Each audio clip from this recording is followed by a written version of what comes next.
नमस्कार बच्चों, स्वागत है आपका हमारे YouTube चैनल में। तो इस वीडियो में हम क्या पढ़ेंगे, पाठ 7 जहाँ चाह वहाँ राह।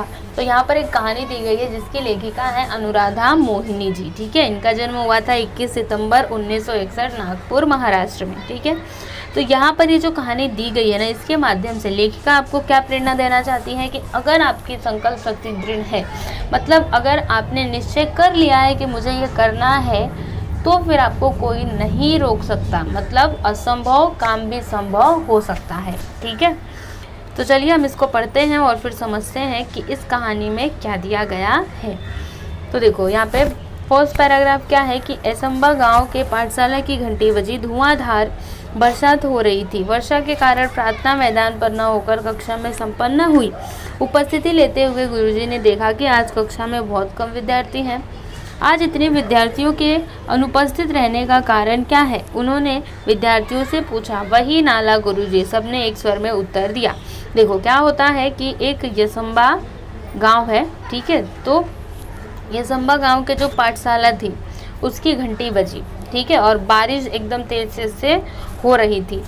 तो बारिश की वजह से जो प्रार्थना थी, जैसे सुबह सुबह आपके स्कूल में प्रार्थना होती है ना, प्रेयर, ठीक है, तो ये कहाँ पर हुई? क्लास में ही हुई। मतलब वो लोग उस दिन ग्राउंड में नहीं गए। क्यों नहीं गए? क्योंकि उस टाइम पे बारिश हो रही थी। ठीक है, फिर चलिए प्रार्थना होने के बाद जब गुरुजी आए, गुरुजी मतलब टीचर जी, तो जब गुरुजी आए तो उन्होंने क्या देखा कि कक्षा में कितने कम विद्यार्थी हैं। तो उन्होंने विद्यार्थियों से इसका कारण पूछा कि आज सब लोग एब्सेंट क्यों हैं। तो सभी विद्यार्थियों ने एक स्वर में उत्तर दिया। क्या बोला? वही नाला गुरुजी, वही नाला। अब कौन सा नाला, हम आगे पढ़ेंगे तो हमको समझ में आएगा कि कौन सा नाला है। चलो देखो यहाँ पर क्या लिखा है कि असंबा गांव के ठीक बीच से एक नाला बहता था। गांव की बस्ती नाले के एक तरफ थी, पाठशाला और खेती दूसरे तरफ थी। बरसात के दिनों में नाले में कई बार 4 से 5 फीट तक पानी भर जाता था। बड़े बुजुर्ग तो किसी तरह अपने गाय बैलों के साथ नाला पार कर खेतों में चले आते, किंतु पाठशाला आने के लिए नाला लांघना विद्यार्थियों के लिए संभव नहीं था। तो पहले मैं आपको इतना समझा देती हूँ। देखो क्या होता है ना कि एक नाला बहता था यसंबा गांव के ठीक बीच से। जैसे देखो एक मतलब बीच में एक नाला है। ठीक है, तो एक तरफ नाले के एक तरफ क्या थी? बस्ती थी। ठीक है, बस्ती, और दूसरी तरफ क्या थे? पाठशाला मतलब स्कूल, और क्या थे? खेत थे। ठीक है, स्कूल और खेत थे। समझ में आया ना आपको? बीच में है नाला, इस तरफ है बस्ती, इस तरफ है पाठशाला और खेत। तो क्या होता था कि जो बड़े बुजुर्ग रहते थे, अगर उनको अपने खेतों में जाना रहता था तो वो गाय बैलों के सहारे नाला पार कर जाते थे। लेकिन जो बच्चे थे स्कूल जाने वाले, वो मतलब इस नाले को पार नहीं कर पाते थे, क्योंकि क्या होता था ना कि बरसात के टाइम पे इस नाले में 4 से 5 फीट तक पानी भर जाता था। तो बच्चे कैसे पार करेंगे? सही है ना। अब देखो आगे क्या दिया है कि जब जब जोरों की बारिश होती, उस दिन कक्षा में विद्यार्थियों की उपस्थिति पर असर पड़ता। मतलब जब जब जोरों से बारिश होती थी तब तब जो बच्चे रहते थे ना, वो क्लास में नहीं जा पाते थे, मतलब एब्सेंट रहते थे। ठीक है, अनेक बार विद्यार्थी पूरे सप्ताह पाठशाला नहीं जा पाते। और कभी कभी तो ऐसा होता है कि जो बच्चे रहते थे ना, वो पूरा के पूरा हफ्ता ही स्कूल नहीं जा पाते थे, क्योंकि पानी भरा रहता था। इसके चलते गाँव में बरसात, नाले में भरा पानी, पाठशाला से छुट्टी, यसंबा की यही कहानी, यह गीत गांव में प्रचलित हो गया था। और इसी की वजह से एक गीत गांव में प्रचलित हुआ था। कौन सा? गांव में बरसात, नाले में भरा पानी, पाठशाला से छुट्टी, यसंबा की यही कहानी। ठीक है, आगे क्या दिया है कि पाठशाला में अनुपस्थिति का विद्यार्थियों की पढ़ाई पर बहुत बुरा प्रभाव पड़ता। अच्छी श्रेणी लाने वाले विद्यार्थी भी वार्षिक परीक्षा में पीछे रह जाते। सब परेशान थे, पर क्या करते? मार्ग असंभव था। देखो क्या होता है कि बारिश की वजह से क्या होता था, तो जो बच्चे रहते थे ना, उनके पढ़ाई पर बहुत ही बुरा असर पड़ता था, क्योंकि जब जोर जोर की बारिश होती थी, नाला भर जाता था, बच्चे स्कूल नहीं जा पाते थे, है ना। तो जो अच्छी श्रेणी मतलब जो अच्छे मार्क्स लाने वाले बच्चे होते थे, श्रेणी मतलब क्या होता है, जैसे फर्स्ट सेकंड थर्ड होता है ना, तो वैसे ही जो अच्छी श्रेणी वाले लाने वाले बच्चे थे वो वार्षिक परीक्षा में पीछे रह जाते थे। क्यों रह जाते थे? इस बारिश के कारण। ठीक है, सब परेशान थे लेकिन करते भी क्या, मार्ग क्या था, असंभव था।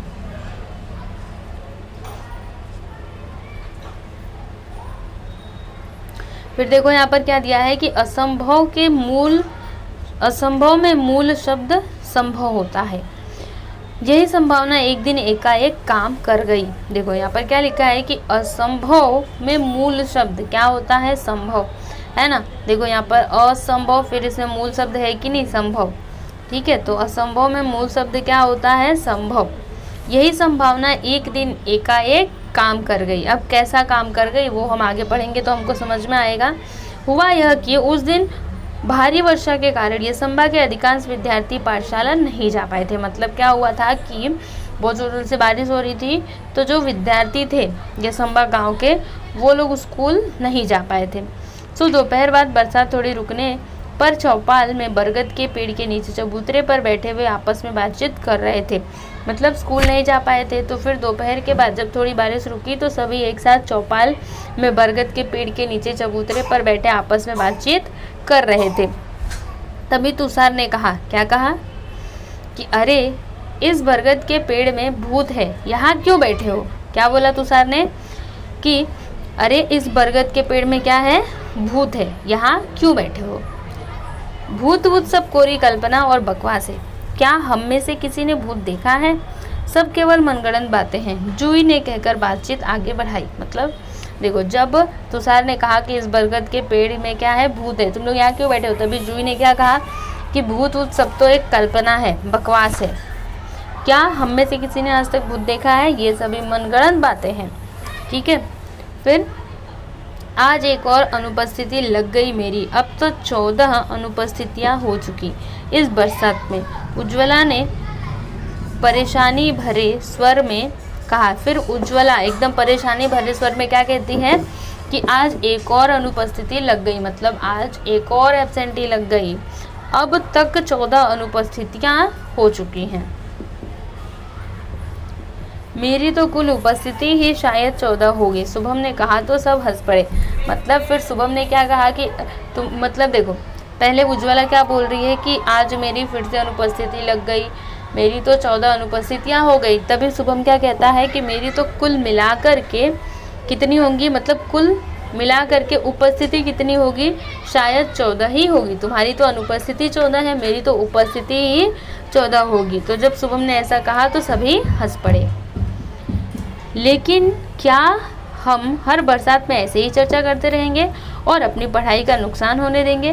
क्या हम ऐसे ही हाथ पर हाथ धरे बैठे रहेंगे? आशीष ने गंभीर स्वर में कहा।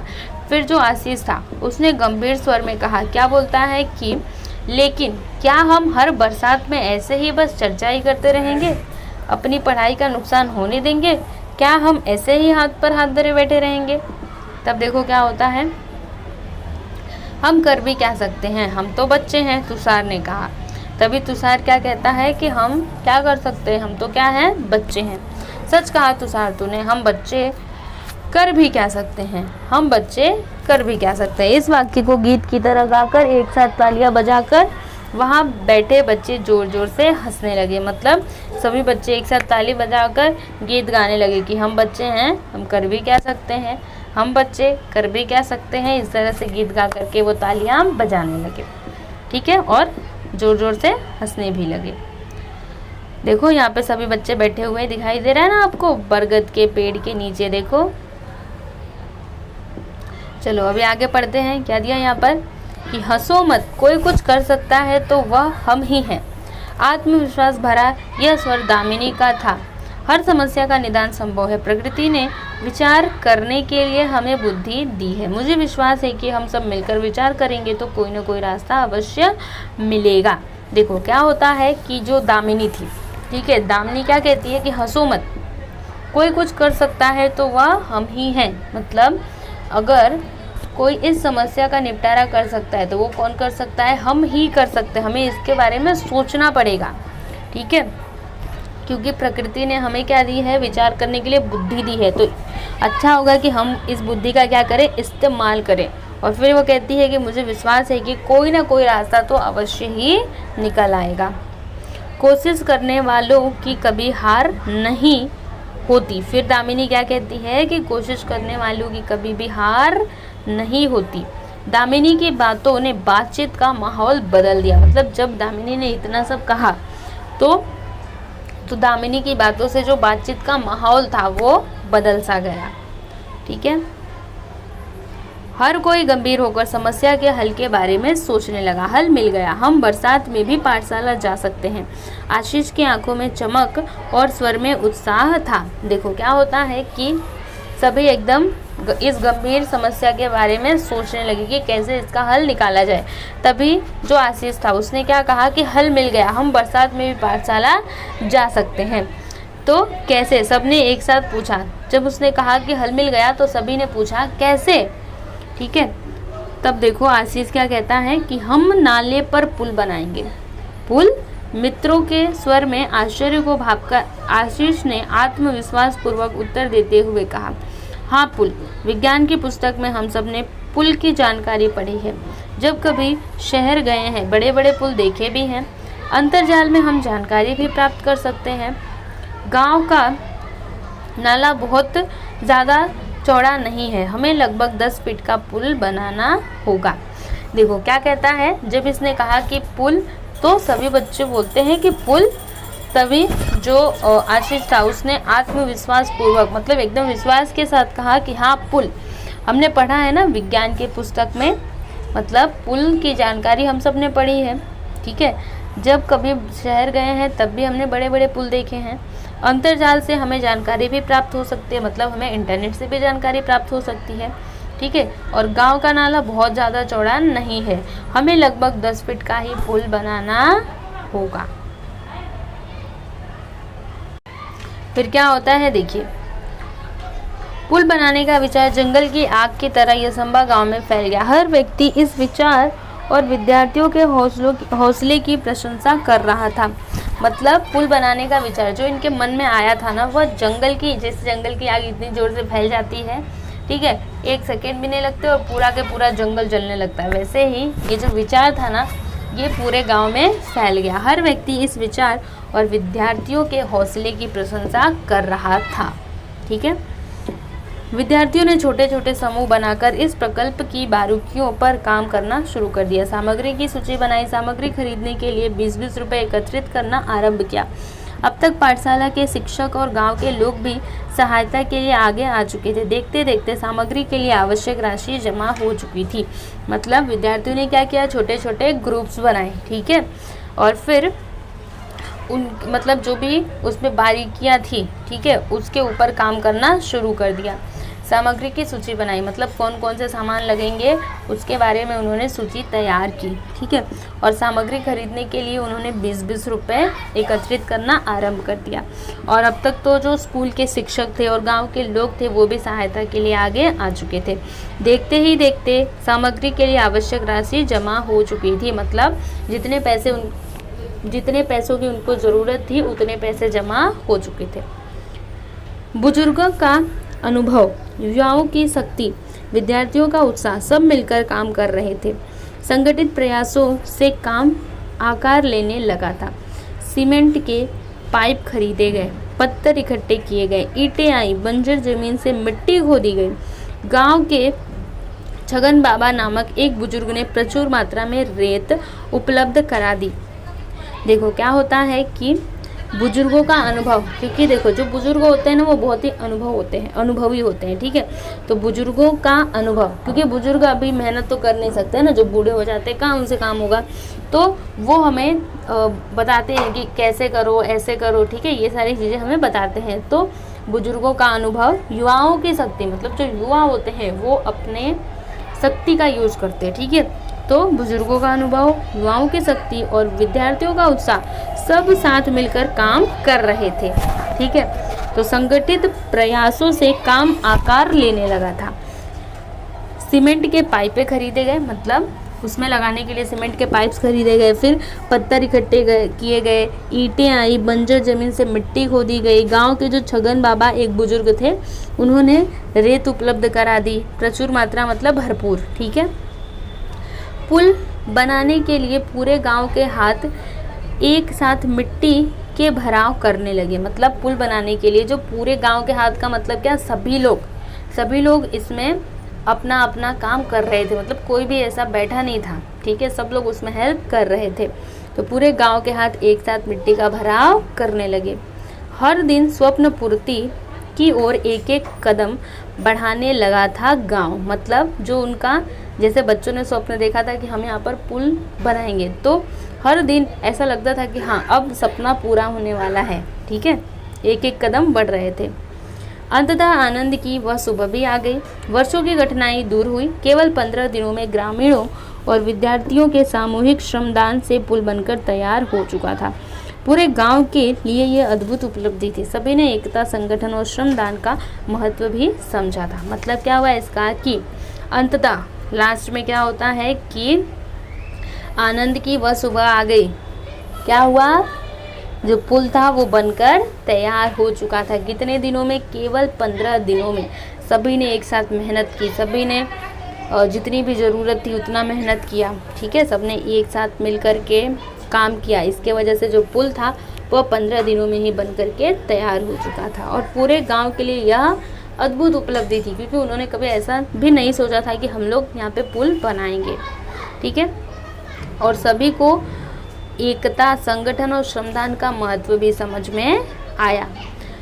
बरसात में इस बार भी नाले में पानी भरा था, पर विद्यार्थी हंसते खेलते पुल से पाठशाला की राह जाने लगे। पुल भी विद्यार्थियों के हौसले को दाद देता, मानो मन ही मन कह रहा था, जहाँ चाह वहाँ राह। जूही ने अपने बड़े भाई की सहायता से पुल के उद्घाटन का वृत्तांत बनाया और संगणक की सहायता से शिक्षा निरीक्षक के सामने प्रस्तुत किया। देखो अब बच्चे क्या हुए थे, देखो इस टाइम पे बरसात थी, लेकिन पानी तो उस पुल में भरा था, लेकिन सभी बच्चे हंसते खेलते पुल से पाठशाला की राह जाने लगे, ठीक है। और पुल भी विद्यार्थियों के हौसले को दाद देता, मानो मन ही मन कह रहा था। क्या कह रहा था कि जहाँ चाह वहाँ राह। जूही ने अपने बड़े भाई की सहायता से पुल के उद्घाटन का वृत्तांत बनाया और संगणक की सहायता से शिक्षा निरीक्षक के सामने प्रस्तुत किया। मतलब समझो इसको कि जूही ने क्या किया, ये पूरा वृत्तांत बनाया कि कैसे पुल का उद्घाटन हुआ था, ठीक है। और फिर अपने शिक्षा निरीक्षक जो थे उनके सामने उसको प्रस्तुत किया। किसने, जूही ने, ठीक है बच्चों। तो देखिए यहाँ पर हमने ये पार्ट कंप्लीट कर लिया। तो ये जो लेसन था, मतलब ये जो कहानी थी, इससे आपको क्या शिक्षा मिली कि जहाँ चाह होती है वहाँ पर राह अवश्य ही होती है। आपको घबराने की ज़रूरत नहीं है। अगर आपने एक बार निश्चय कर लिया कि हमें ये काम करना है तो आप कर सकते हो, ठीक है। तो चलिए बच्चों, मिलते हैं हम अगले वीडियो में। तब तक के लिए नमस्कार।